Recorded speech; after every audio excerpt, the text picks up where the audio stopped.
চন্দ্রগুপ্ত মৌর্য হল একটি ভারতীয় ঐতিহাসিক টেলিভিশন অনুষ্ঠান যা বাংলায় ডাব করে এন্টারটেনমেন্ট বাংলা থেকে সম্প্রচারিত হয়। রাজ রাউতের লেখা শোটি চন্দ্রগুপ্ত মৌর্যের জীবনের উপর ভিত্তি করে তৈরি করা হয়েছে, যিনি প্রথম মৌর্য সম্রাট এবং মৌর্য সাম্রাজ্যের প্রতিষ্ঠাতা। অনুষ্ঠানটি প্রযোজনা করেছেন সিদ্ধার্থ কুমার তেওয়ারি ওয়ান লাইভ স্টুডিওতে। শোটি ওয়ান লাইভ স্টুডিওর আগের শো পোরাসের একটি নিরবিচ্ছিন্ন ধারাবাহিকতা।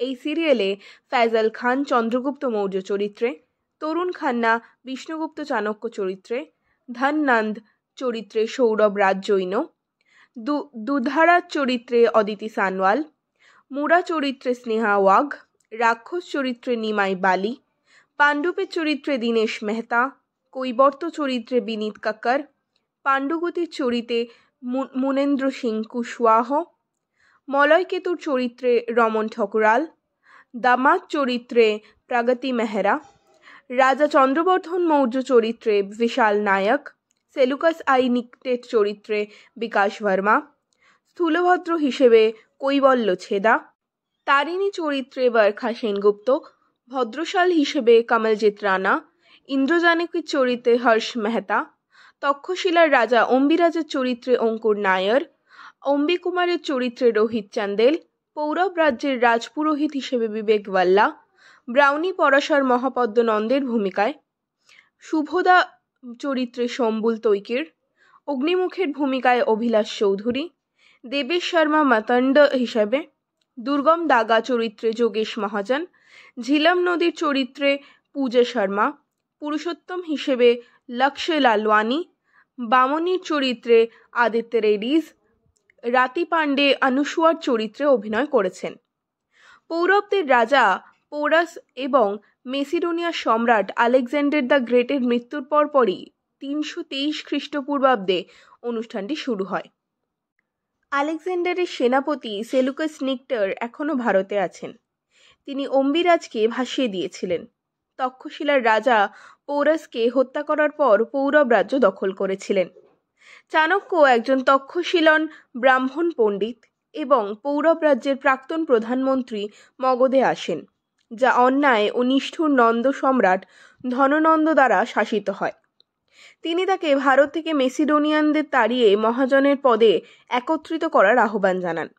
যাই হোক, ধননন্দ চাণক্যকে প্রকাশ্যে আদালতে অপমানিত করেন, তার অখণ্ড ভারতের স্বপ্নকে উপহাস করেন এবং তাকে জানান যে তিনি পুরুর হত্যার সময় সেলুকাসকে আর্থিকভাবে সাহায্য করেছিলেন, যাতে সেলুকাস মগধ আক্রমণ করতে না পারে।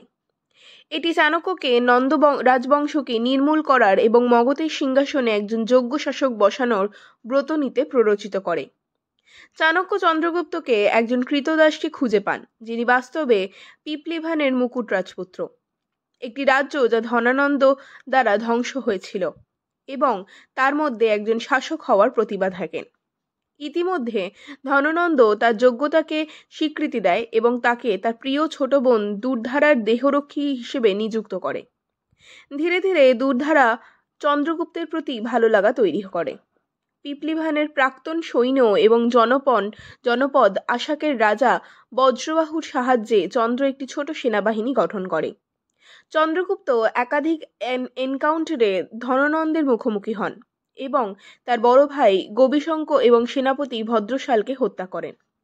যাই হোক, বজ্রবাহুর বিশ্বাসঘাতকতার কারণে নন্দের কাছে তার জীবন এবং রাজ্য উভয়ই হারান। তিনি শেষ পর্যন্ত খারাপভাবে পরাজিত হন এবং মগধ থেকে পালিয়ে যেতে বাধ্য হন। পরাজিত হওয়ার আগে চন্দ্র দুধারাকে জানাতে সক্ষম হন যে তার পিতা মহাপদ্ম নন্দকে ধননন্দ কর্তৃক হত্যা করা হয়েছিল, যখন পূর্ববর্তী দুধারা তার 7 ভাইকে তার সাম্রাজ্যের একটি অংশ দেওয়ার জন্য অনুরোধ করেছিলেন। এটি তাকে ধননন্দ থেকে সম্পূর্ণভাবে বিচ্ছিন্ন করে দেয়। চন্দ্র ও চাণক্য সেলুকাসের সাহায্যে জানতে চাইতে তক্ষশিলায় পৌঁছান। যাই হোক, অম্বিরাজ সেলুকাসকে তাদের বিরুদ্ধে চালনা করেন এবং তাদের একটি গর্তে ফেলে দেওয়া হয়। 5 বছর পর দুধারাকে প্রমাণ করতে যে তিনি তার পিতার একজন যোগ্য উত্তরসূরি, ধননন্দ 13টি মহাজনপদ জয় করেন এবং এখন শেষ অবশিষ্ট জনপদ তক্ষশিলার দিকে ফিরে যান। চন্দ্র গর্ত থেকে বেরিয়ে আসে। চাণক্য এবং পোরাসের পুত্র মলয়কেতু সহ অন্যান্য লোকেরা যারা আগে গর্তে আটকা পড়েছিল। ধননন্দ একটি সিদ্ধান্তহীন যুদ্ধে সম্মিলিত মেসিডোনিয়ান এবং তক্ষশিলান সেনাবাহিনীর মুখোমুখি হন, কিন্তু অবশেষে একটি শান্তি চুক্তি স্বাক্ষরিত হয়, যা অনুসারে ধননন্দকে পৌরব রাজ্যের প্রতিশ্রুতি দেয়া হয়।